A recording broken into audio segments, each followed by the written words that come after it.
KRDCL ರಾಜ್ಯ ಹೆದ್ದಾರಿ ಕಾಮಗಾರಿಯಲ್ಲಿ ಅಕ್ರಮವಾಗಿ ಜಲ್ಲಿ ಸಾಗಣೆ ಮಾಡಿದ್ದ ಸುಜಿತ್ ಮಿಲೇನಿಯಂ ಕಂಪನಿಯ ಸರ್ಕಾರಕ್ಕೆ 1,06,00,000 ರು ದಂಡ ಪಾವತಿಸಿದೆ.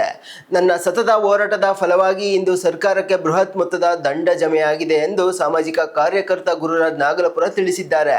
ಕಲ್ಮಲ ಸಿಂಧನೂರು ರಾಜ್ಯ ಹೆದ್ದಾರಿ 23ರ ಕಾಮಗಾರಿಗೆ ಮಾನ್ವಿ ತಾಲೂಕಿನ ನೀರಮಾನವಿ ಗ್ರಾಮದಿಂದ ನಿಯಮ ಮೀರಿ ಬರೋಬ್ಬರಿ 54,000 ಮೆಟ್ರಿಕ್ ಟನ್ ಜಲ್ಲಿಯನ್ನು ಅಕ್ರಮವಾಗಿ ಸಾಗಿಸಲಾಗಿತ್ತು.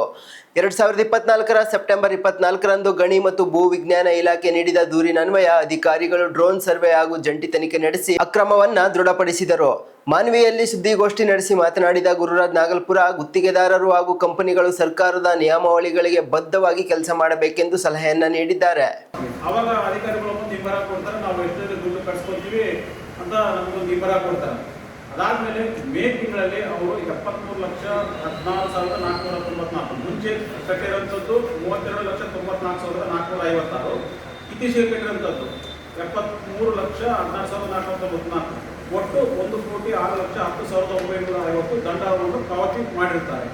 ಅದರ ಕುರಿತು ನಾವು ಈ ದಿನ ನಮ್ಮ ಹೋರಾಟ ಮಾಡಿದಾಗ ಆಗಿರ್ಬೋದು, ಅಲ್ಲಿ ಒಂದು ಜಂಟಿ ಸ್ಥಳ ಪರಿಶೀಲನೆ ಮಾಡಬೇಕಾದಾಗ ಈ ಪತ್ರಿಕಾ ಬಳಗದವರು ಹಾಗೂ ಟಿವಿ ಮಾಧ್ಯಮದವರು ಎಲ್ಲ. ನಮಸ್ಕಾರ, ನನ್ನ ಹೆಸರು ಗುರುರಾಜ್ ನಾಗಲಾಪುರ್ ಅಂತ.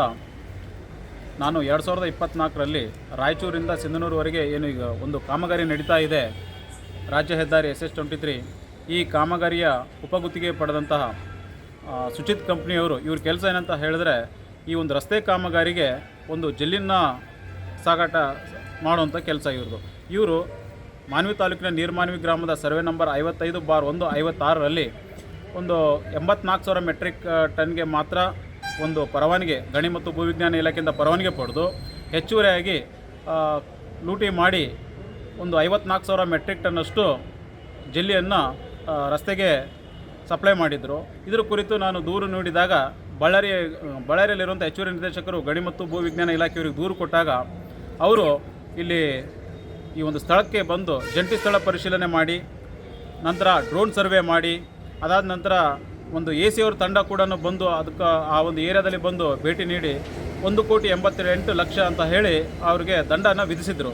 ಅದಾದ ನಂತರ ಸದರಿ ಕಂಪ್ನಿಯವರು ಇಷ್ಟು ನಾವು ಮೆಟ್ರಿಕ್ ಟನ್ನಷ್ಟು ಇಷ್ಟು ಹೊಡೆದಿಲ್ಲ ಅಂತ ಹೇಳಿ ಅವರು ಕೋರ್ಟಿಗೆ ಹೋಗಿದ್ದರು. ಕೋರ್ಟ್ ಏನು ಮಾಡುತ್ತೆ ಅಂತ ಹೇಳಿದ್ರೆ, ಒಂದು ಸಮಕ್ಷಮ ಪ್ರಾಧಿಕಾರದಲ್ಲೇ ನೀವು ಬಗೆಹರಿಸ್ಕೊಳ್ಬೇಕು, ಇಲ್ಲಿ ಕೋರ್ಟಿಗೆ ಬರಬಾರ್ದು ಅಂತ